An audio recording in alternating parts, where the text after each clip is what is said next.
শেষ মুহূর্তে ব্যর্থ হলো ভারতের চন্দ্র অভিযান। ল্যান্ডার বিক্রমের সাথে যোগাযোগ বিচ্ছিন্ন, সাফল্য কম নয় দাবি নরেন্দ্র মোদী। এবার হাউস অব লর্ডসেও আটকে গেল চুক্তিবিহীন ব্রেক্সিট। নো ডিল ব্রেক্সিটের বিরুদ্ধে আনা বিল অনুমোদন ব্রিটিশ পার্লামেন্টের উচ্চকক্ষে।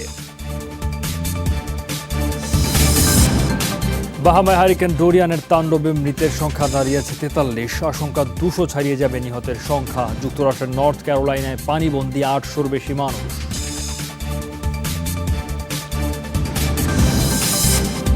এসব খবরে বিস্তারিত নিয়ে আপনাদের সাথে আছি সৌমিত্র শুভ। শেষ মুহূর্তে ব্যর্থ হলো ভারতের বহুল আলোচিত চন্দ্র অভিযান। শনিবার দেশটির মহাকাশ গবেষণা সংস্থা ইসরো জানায়, অবতরণের সময় গ্রাউন্ড স্টেশনের সাথে ল্যান্ডারের যোগাযোগ বিচ্ছিন্ন হয়, পরে আর সংযোগ স্থাপন করা যায়নি। সাফল্য না এলেও বিজ্ঞানীদের পাশে দাঁড়িয়েছেন প্রধানমন্ত্রী নরেন্দ্র মোদী। বলেছেন, বিজ্ঞানে ব্যর্থতা বলে কিছু নেই। কয়েক বছর ধরে প্রস্তুতির পর 47 দিনের যাত্রা, সবই ছিল ঠিকঠাক, শুধু চাঁদের দক্ষিণ মেরুতে অবতরণের অপেক্ষা। সেই মাহেন্দ্রক্ষণের সাক্ষী হতে মধ্যরাতেও কোটি ভারতীয়র চোখ ছিল টিভি পর্দায়। মহাকাশ গবেষণা সংস্থার নিয়ন্ত্রণ কক্ষে হাজির ছিলেন প্রধানমন্ত্রী মোদী নিজেই। কথা ছিল স্থানীয় সময় রাত 1:55 হবে ল্যান্ডিং, কিন্তু চন্দ্রপৃষ্ঠের একেবারে কাছে গিয়ে ল্যান্ডার বিক্রমের সাথে বিচ্ছিন্ন হয়ে যায় যোগাযোগ। হতাশা নেমে আসে পুরো নিয়ন্ত্রণ কক্ষে। পরিকল্পনা অনুসারে কাজ করছিল ল্যান্ডার বিক্রম, কিন্তু 2.1 কিলোমিটার পথ বাকি থাকতে গ্রাউন্ড স্টেশনের সাথে বিচ্ছিন্ন হয় যোগাযোগ। ঠিক কী ত্রুটি ছিল তা জানতে চলছে তথ্য বিশ্লেষণ। হঠাৎ বিপত্তিতে ভাটা পড়ে ভারত জুড়ে উৎসবের প্রস্তুতিতেও। অবশ্য বিজ্ঞানীদের প্রচেষ্টাকে বাহবাই দিচ্ছেন মানুষ। পরের সাফল্যের জন্য এটা একটা সিঁড়ি মাত্র। প্রত্যেক গবেষণা বা অভিযান নির্ভুল হবে এটা ভাবাটাই ভুল। চন্দ্রায়ন 2-র ব্যর্থতা থেকেও আমরা নতুন কিছু শিখব। প্রত্যেকটি কাজে হার জিত থাকে। আমাদের বিজ্ঞানীরা যা করে দেখিয়েছেন সেটা যেন ভবিষ্যৎ প্রজন্মের কাজে লাগে, সেটাই প্রত্যাশা। শনিবার 7 সকালে জাতির উদ্দেশ্যে ভাষণ দেন প্রধানমন্ত্রী। বলেন, বিজ্ঞানে ব্যর্থতা বলে কিছু নেই। সারা রাত জেগে রয়েছে গোটা দেশ ও জাতি। বিজ্ঞানীদের প্রতি সম্মানের কারণেই এই আত্মত্যাগ, কারণ মহাকাশে তারা ভারতের নাম উজ্জ্বল করেছে। হয়তো আজ আমরা আশানুরূপ সাফল্য পাইনি, কিন্তু বিজ্ঞানে ব্যর্থতা বলে কিছু নেই, রয়েছে শুধুই প্রয়োগ ও প্রচেষ্টা। মহাকাশ সংস্থার আবেগাপ্লুত প্রধানকে লম্বা সময় ধরে সান্ত্বনাও দেন প্রধানমন্ত্রী। আশ্বস্ত করেন, মহাকাশ গবেষণায় অব্যাহত থাকবে সহায়তা। 22 জুলাই শ্রীহরিকোটা উৎক্ষেপণ কেন্দ্র থেকে যাত্রা শুরু করে চন্দ্রায়ন 2। সফলভাবে প্রায় 4 লাখ কিলোমিটার পথ পাড়ি দিলেও মাত্র 2 কিলোমিটারের জন্য ব্যর্থতার খাতায় নাম লেখালো $14 কোটি প্রকল্প। মৌলি ইসলাম, যমুনা নিউজ। কাশ্মীর সীমান্তের লাইন অব কন্ট্রোল এলাকা পরিদর্শন করেছেন পাকিস্তানের প্রধানমন্ত্রী ইমরান খান ও সেনাপ্রধান জেনারেল কামার জাভেদ বাজওয়া। শুক্রবার পাক সেনাবাহিনীর মিডিয়া উইং নিশ্চিত করেছে এই তথ্য। পাক প্রধানমন্ত্রীর সাথে ছিলেন পররাষ্ট্রমন্ত্রী শাহ মেহমুদ কোরেশি, প্রতিরক্ষামন্ত্রী পারভেজ খাট্টাক ও কাশ্মীর বিষয়ক বিশেষ কমিটির চেয়ারম্যান সৈয়দ ফখর ইমাম। সীমান্তে কর্তব্যরত সেনা সদস্য ও নিহত সেনাদের পরিবারের সাথে সাক্ষাৎ করেন তারা। এ সময় পাক প্রধানমন্ত্রী দাবি করেন, ভারতীয় আগ্রাসন মোকাবেলার পূর্ণ সক্ষমতা আছে তাদের সেনাবাহিনীর। ভারতীয় হামলার কড়া জবাবের হুঁশিয়ারিও দেন তিনি। ভারত পাকিস্তান দ্বিতীয় যুদ্ধের বার্ষিকী ছিল শুক্রবার। দিবসটিকে শহীদ দিবস ও কাশ্মীর সহমর্মিতা দিবস হিসেবে পালন করে পাকিস্তান। ভারতের সাথে চলমান উত্তেজনার মধ্যে অত্যন্ত গুরুত্বপূর্ণ হিসেবে দেখা হচ্ছে এই সফরকে। এবার হাউস অব লর্ডসেও আটকে গেল চুক্তিবিহীন ব্রেক্সিট। হাউস অব কমন্সের পর শুক্রবার নো ডিল ব্রেক্সিটের বিরুদ্ধে আনা বিল অনুমোদন পেয়েছে ব্রিটিশ পার্লামেন্টের উচ্চকক্ষে। এদিকে প্রধানমন্ত্রীর আগাম নির্বাচনের প্রস্তাব নাকচ করে দিয়েছে বিরোধীরা। এদিকে ব্রেক্সিটের আগে পার্লামেন্ট স্থগিতের সিদ্ধান্ত বেআইনি নয় বলে রায় দিয়েছে লন্ডন হাইকোর্ট। ব্রেক্সিটকে কেন্দ্র করে আরও জটিল হয়ে উঠছে ব্রিটেনের অভ্যন্তরীণ রাজনীতি। নিম্নকক্ষের পর এবার নো ডিল ব্রেক্সিট বিরোধী বিলে অনুমোদন দিল ব্রিটিশ পার্লামেন্টের উচ্চকক্ষ। একের পর এক প্রস্তাবে পরাজয়ের পর এবার আগাম নির্বাচনের পক্ষে সমর্থন আদায়ের চেষ্টা ব্রিটিশ প্রধানমন্ত্রীর। এ বিষয়ে দ্বিতীয় দফা ভোটাভুটি আগামী সোমবার। বিরোধীদের পাশাপাশি এই প্রস্তাবে ঘোর আপত্তি জানিয়েছেন বেশ কয়েকজন বিদ্রোহী টরি এমপি। বিভিন্ন দলের নেতাদের সাথে আলোচনা করছি। নো ডিল ব্রেক্সিট এর মাধ্যমে দেশের অর্থনীতিকে ঝুঁকির মুখে ঠেলে দিতে পারি না, কারণ এর প্রভাব হবে ভয়াবহ। লাখ লাখ বেকারত্ব, খাদ্যসহ নিত্য প্রয়োজনীয় পণ্যের যে সংকট তৈরি হবে তা সামাল দেওয়ার প্রস্তুতি কি সরকারের আছে? ব্রিটিশ পার্লামেন্টে যখন ব্রেক্সিট পেছানোর আইন পাশে ভোটাভুটি চলছিল, তখন আবারও 31 অক্টোবরের মধ্যে ব্রেক্সিট কার্যকরের ঘোষণা দেন প্রধানমন্ত্রী। জনগণের দেয়া দায়িত্ব পালনে বদ্ধপরিকর আমি। চুক্তি ছাড়া ব্রেক্সিট কার্যকরের ঝুঁকিগুলো আমাদের জানা। সে বিষয়ে নিশ্চয়ই কোনো পথ খুঁজে বের করব। তবে বিচ্ছেদের সময় পিছিয়ে দেয়া মানে পুরো নিয়ন্ত্রণ ইউরোপীয় ইউনিয়নের হাতে তুলে দেয়া। ব্রেক্সিট নিয়ে অচল অবস্থায় আবারও হতাশা জানিয়েছে ইউরোপীয় ইউনিয়ন। পুরো তালগোল পাকিয়ে গেছে ব্রিটেনের পরিস্থিতি। আমরা বুঝতে পারছি না তারা আসলে কি চাইছে। ইইউ বরাবরই দুপক্ষের জন্য ভালো হয় এমন একটি ফলাফলে পৌঁছাতে চেয়েছে, তবে সেটা মনে হয় আর সম্ভব হচ্ছে না।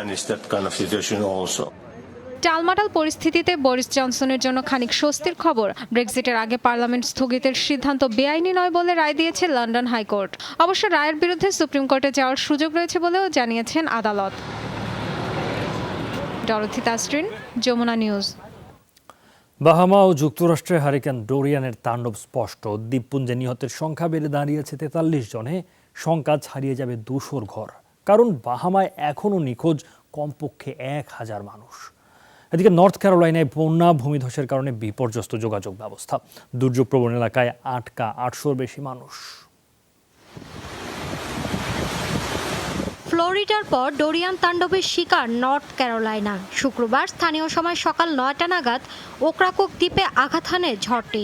এ সময় বাতাসের গতিবেগ ছিল ঘন্টায় 150 কিলোমিটার। মুহূর্তেই লণ্ডভণ্ড হয়ে যায় বিস্তীর্ণ এলাকা, ভেঙে পড়ে যোগাযোগ ব্যবস্থা।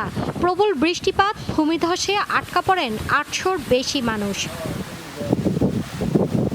শক্ত হাতে পরিস্থিতি মোকাবেলার দাবি নর্থ ক্যারোলাইনা প্রশাসনের। দাবি, প্রাণহানির সংখ্যা থাকলেও তেমন ক্ষয়ক্ষতি হয়নি। Hurricane Dorian has left North Carolina.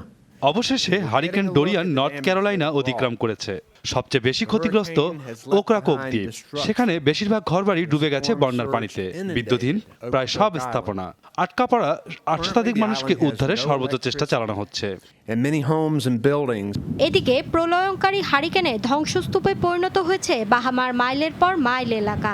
যোগাযোগ ব্যবস্থা স্বাভাবিক হওয়ার পর বেরিয়ে আসছে আসল চিত্র।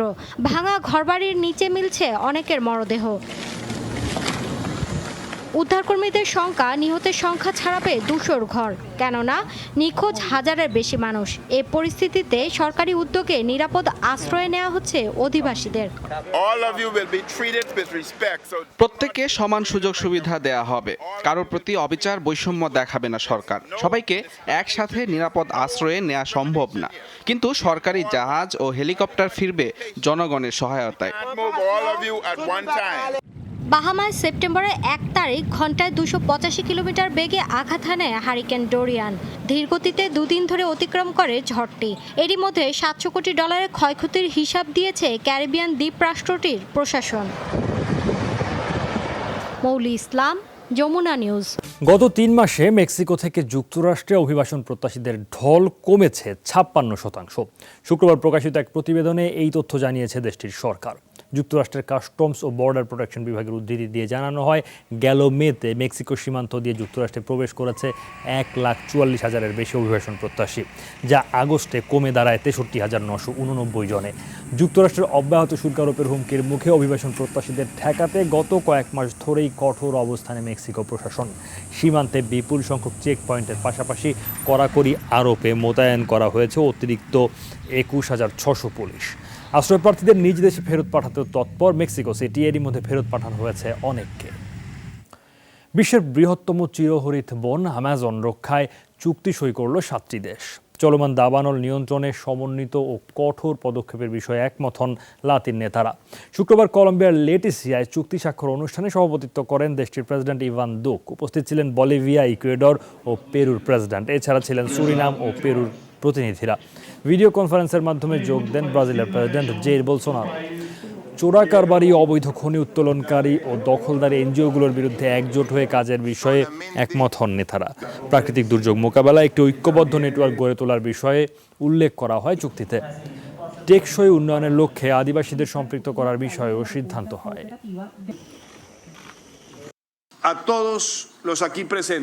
অ্যামাজন আমাদের সবার সম্পদ, তাই এই অরণ্য রক্ষায় আমাদের সুনির্দিষ্ট লক্ষ্য থাকা প্রয়োজন। প্রথমত আমাদের লড়াই হবে বনায়ন ধ্বংসকারীদের বিরুদ্ধে। দুর্যোগ মোকাবেলায় কাজ করতে হবে একজোট হয়ে। স্যাটেলাইট মনিটরিং সহ বিভিন্ন বিষয়ে সমন্বিত পদক্ষেপ গ্রহণ করা হবে। গাজা উপত্যকায় ইসরায়েলি সেনাদের হামলায় প্রাণ হারিয়েছে 2 কিশোর। শুক্রবার আন্দোলনে ছোড়া গুলিতে আহত হয়েছেন কমপক্ষে 76 জন। ফিলিস্তিনি কর্তৃপক্ষ জানায় বিক্ষোভকারীদের লক্ষ্য করেই গুলি ছোড়া হয়, যে কারণে তাদের শরীরের ওপরের অংশে এসে লেগেছে গুলি। জুমার নামাজের পর গাজা উপত্যকার সীমান্ত দেয়ালের কাছে বিক্ষোভ করেন কমপক্ষে 5000 মানুষ। মার্চ ফর রিটার্ন কর্মসূচির অংশ হিসেবে ছিল এই কর্মসূচি। ইসরায়েলি সেনাবাহিনীর দাবি 6500-এর মতো ছিল বিক্ষোভকারী, যারা সেনাদের লক্ষ্য করে ইট পাটকেল আর জ্বলন্ত টায়ার ছুঁড়ে মারছিল।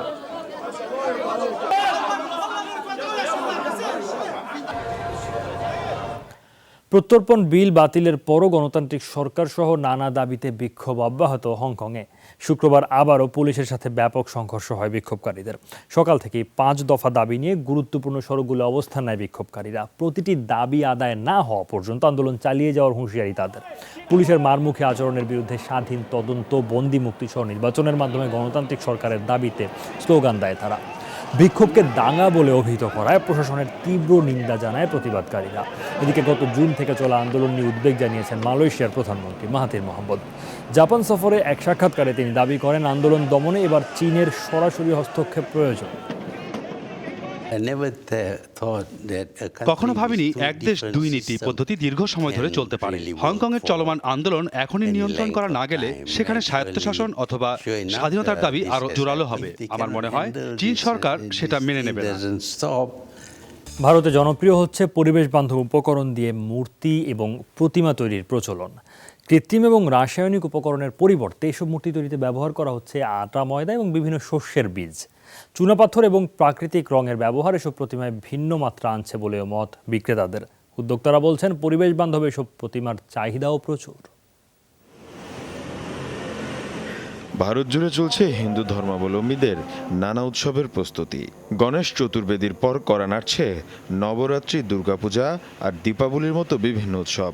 আর তাই প্রতিমা গড়ার কারিগররা পার করছেন ব্যস্ত সময়। তবে এবার পরিবেশ বান্ধব প্রতিমা তৈরিতে সবার ঝোঁক বেশি দেখা গেছে। ধানের তুষ, ফেলে দেয়া গম, ভুট্টা সহ বিভিন্ন ধরনের শস্যের দানা সহ প্রাকৃতিক উপাদান ব্যবহার করে তৈরি হচ্ছে পরিবেশ বান্ধব প্রতিমা। এমনকি ব্যবহার হচ্ছে না রাসায়নিক মিশ্রিত রঙও।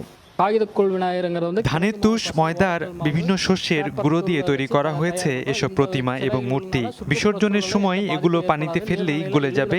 এগুলোর প্রকৃতির কোনো ক্ষতিও করবে না। রাসায়নিক মিশ্রিত কোনো রঙও ব্যবহার করা হয়নি এসব প্রতিমায়।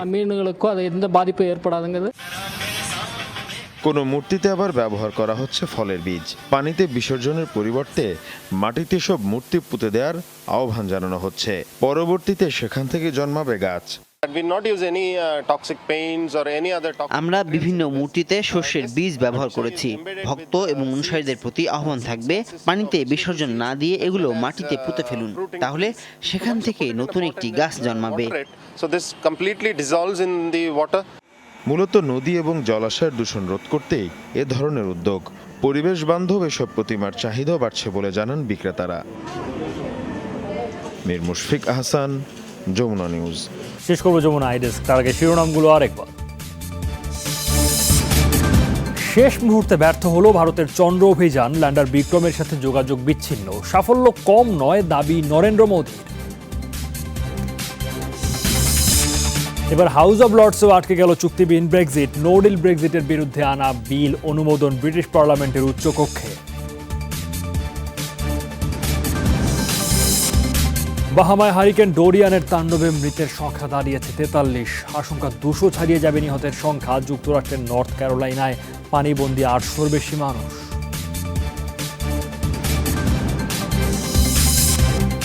এই ছিল যমুনা আইডেস্কের সাথে থাকার জন্য ধন্যবাদ।